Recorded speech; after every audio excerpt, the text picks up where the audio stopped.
Hey there, everybody. It is still August 27th, 2011, 11:41 p.m. Eastern Standard Time. Well, I finished up the Protocols of Zion. I'm not going to even go there, because it seems like every time I talk about that particular documentary, something happens to my little camera thingy, so it's like, whatever. Babbled for like 10 minutes and it still didn't publish, so it's like, forget it, you know. Come to your own, watch it if you want, come to your own conclusions. I ain't gonna talk about it. And then I watched one that was a biography of Bill Hicks. Now, Bill Hicks was a very good comedian. He was way ahead of his time, if you ask me, and, you know, quite frankly, he was a smart man, and it was...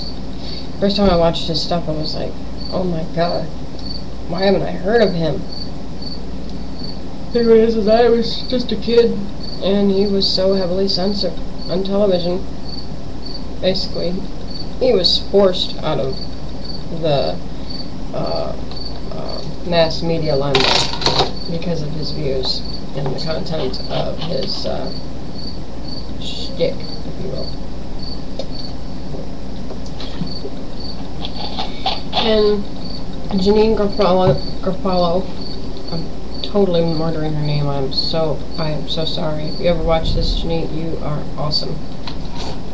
One of my favorite comedians.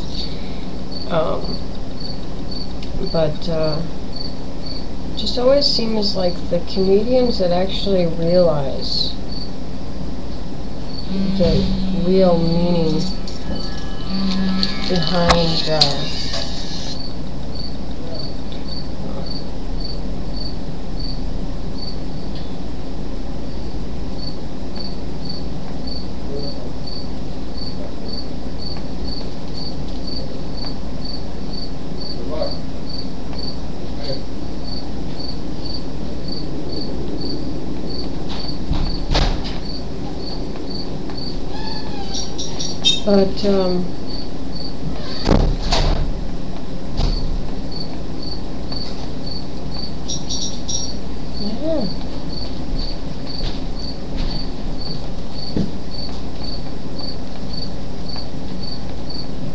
Either you're really good at holding still, or your camera's frozen.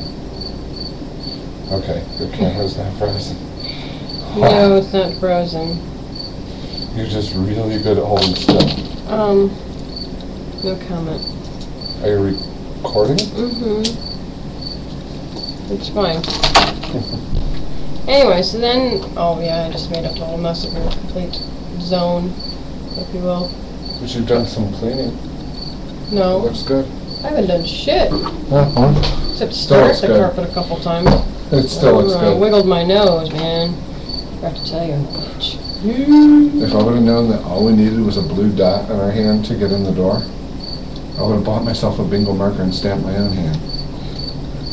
Except it would have been red. Anyway, I can polka dot some people with that shit. That shit takes a while to wash off. Anyway, I watched the Bill Hicks documentary, folks, and it was very entertaining. He was ahead of his time, and I was watching it. I was watching one of his stand-up routines. I believe it was called Revolution. If I'm not mistaken. I was watching it with Charles last weekend, maybe or so, and you know, I was like, remember when I told you about how comedians, you know, the real good ones actually discover that what their main goal should be is to tell people the truth, but wrap it in a joke. Because that's the only way that people can swallow the truth, is you wrap it up in sugar. Like it's a fucking pill. You know, the whole spoonful of sugar helps the medicine go down. Yeah, well, the truth is some nasty tasting fucking medicine, but that's exactly what this society needs. And I'm not talking about American society. I'm not talking about British society. I'm not talking about, you know, Arabian society. I'm talking about world society, because now that we're online and we're on the internet, And we've got stuff like YouTube and Google and MySpace and Facebook and LiveJournal and Blogger and all these other fucking sites of social media. The world has shrunk quite a bit. Some of y'all that may see this, y'all might be on the other side of the world just waking up going, oh, what is this bitch talking about? Hi, good morning, salutations. You know, that's just how it is. You know, I've had people tell me that my sense of humor reminds them of a lot of different people. Mitch Hedberg, which is ironic, and I won't say why, but those that know me well know that that's kind of funny. Because he's kind of like a stoner dude, where he says like the most off-the-cuff fucking things, but then you think about it and you're like, yeah. Like one of his quotes is,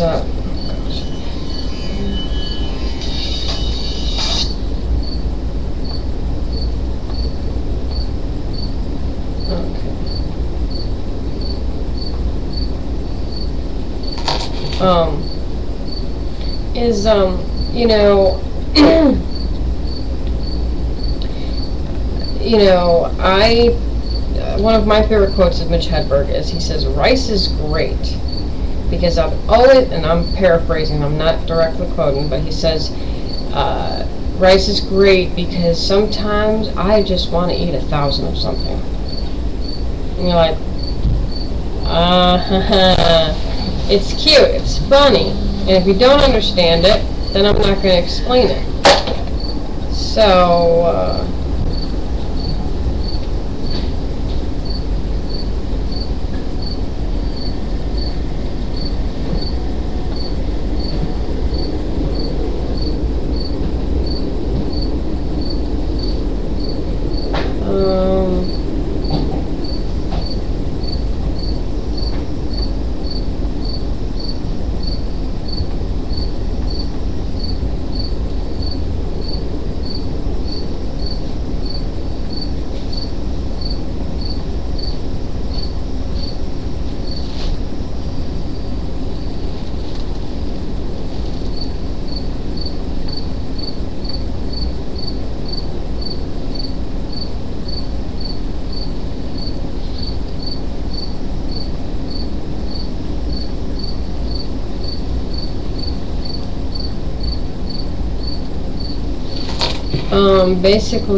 basically you guys just need to kind of, you know, understand that I'm coming from a point of view. It's going to come across as funny, it's going to come across as off the cuff.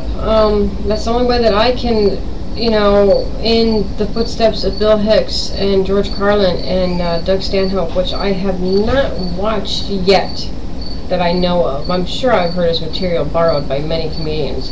Dennis Leary copied quite a bit of Bill Hicks's, one of Bill Hicks's shticks, and completely amplified it and did the whole angry comedian bit that Bill Hicks was actually famous for.